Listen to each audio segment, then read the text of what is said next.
Roads पे जब आया जाता है जब हर तरफ से आपका रास्ता बंद कर दिया जाए, जब आप मुज़ाकरात हो उसका कोई इसका जवाब ना दें, कोई मुस्बत जवाब ना दें और मसाइल का हल ना किया जाए तो फिर मजबूरन ये एहतजाज का रास्ता बनाया जाता है। इस बात में आप देखिए कि गुज़श्ता पिछले 6 महीने से डॉलर्स ने जो इम्पोर्ट किया, डॉलर्स की वजह से तमाम हमारे कारोबारी सरगर्मियाँ बंद हो गई हैं। हमारे कंटेनर्स आगे खड़े हैं, उनको रिलीज़ करने के लिए यहाँ पे कोई हिकमत अमली नहीं है। डैमरेज बढ़ रहे हैं जिसकी वजह से कॉस्ट ऑफ प्रोडक्शन बढ़ जाएगी और फैक्ट्रीज़ में रॉ मटेरियल की शॉर्टेज हो गई है। 75% फैक्ट्रीज इस वक्त बंद हो चुकी है रॉ मटेरियल की वजह से।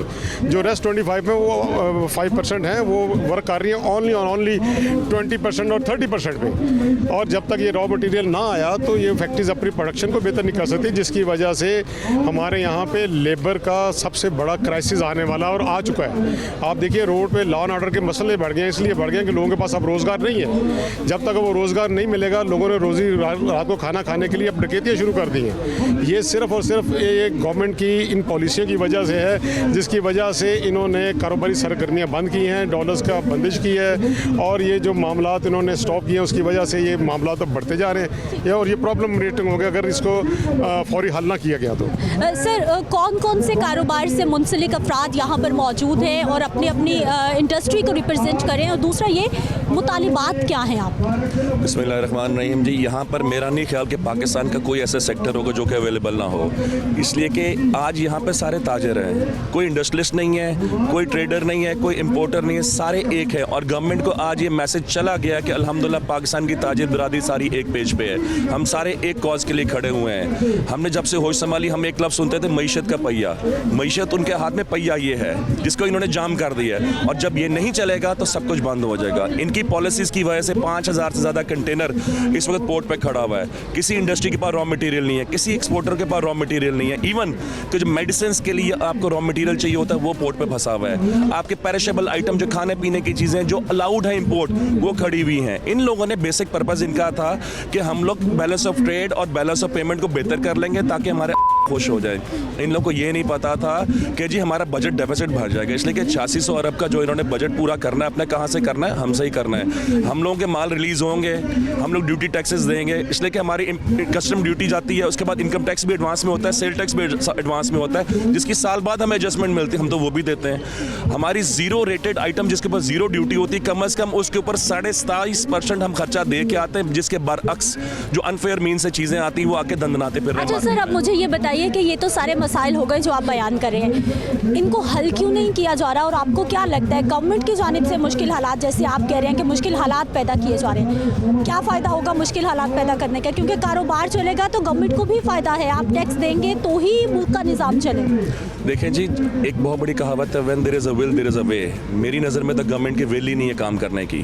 उन्होंने, जिस तरह मैंने पहले कहा जी, को खुश करके उन्होंने लोन्स लेने हैं, उन्होंने ही कहा ना जी कि अपना बैलेंस ऑफ ट्रेड और बैलेंस ऑफ पेमेंट ठीक करें अपना। मगर क्या इन्होंने ये सोचा कि हम बजट डेफिसिट पे कहाँ जाएंगे? मुल्क तो हमारा बजट से चलना है, वो पैसा तो वो है जो उन्होंने सर्कुलर डेट में निकालना है या बाकी अपनी डेट सर्विसिंग करनी है, उससे मईशत नहीं चलनी है। और दूसरी बात है, 74 साल पाकिस्तान को बने हुए हो गए, मकरूज़ थे, मकरूज़ हैं और अल्लाह ना करे मकरूज़ रहें। हम लोगों ने ही अपनी रगों का खून दिया इस मुल्क को, ये ताजर ही हैं। आज जो मईशत को चला रहे हैं वो भी ताजर ही हैं, हमारे में से ही निकल के गए। मगर मुझे इस चीज़ की समझ नहीं आती वहाँ जाके इनके साथ होता क्या है।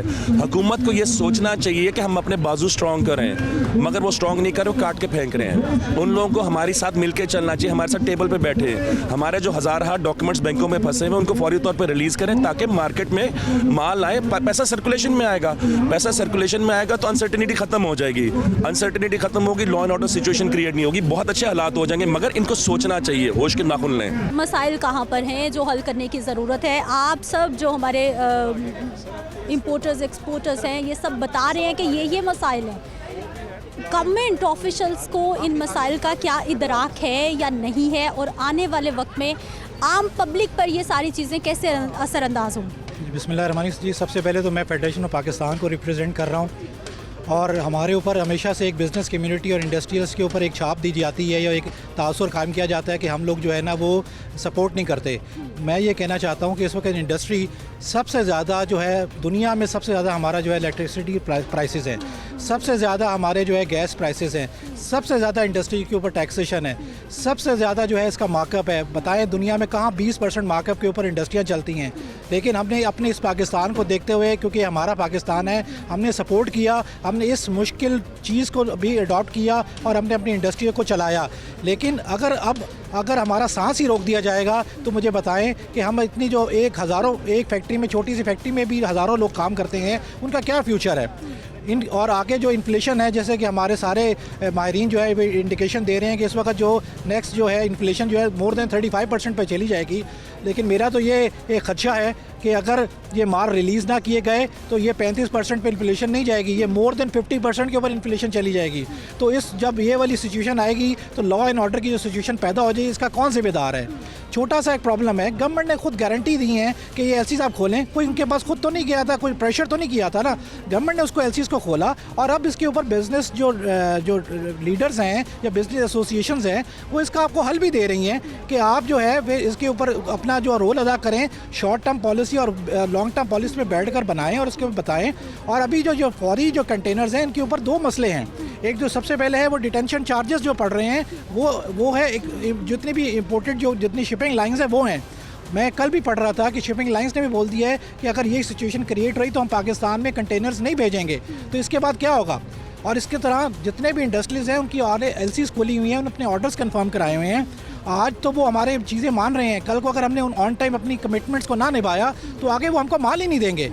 तो ये मल्टीपल इश्यूज़ हैं, इसको गवर्नमेंट को बैठकर एसोसिएशन के साथ, चेंबर्स के साथ, फेडरेशन के साथ बैठे, हर चीज़ का कोई हल है, निकल सकता है। और हम इंशाल्लाह पहले भी कोऑपरेट करते रहे, अभी भी करेंगे। लेकिन बिल फॉर ये जो ट्रेडर्स का मसला है कि 5700 कंटेनर है, क्योंकि इससे रिलेटेड इंडस्ट्री भी है, क्योंकि यही लोग जो है छोटी छोटी चीज़ें इंडस्ट्री को देते हैं जिससे इंडस्ट्री की बाकी चीज़ें बनती हैं। तो फॉर इसको क्लियर किया जाए ताकि ये जो कॉस्ट जो क्रिएट हुआ है ये फौरी ख़त्म हो जाए।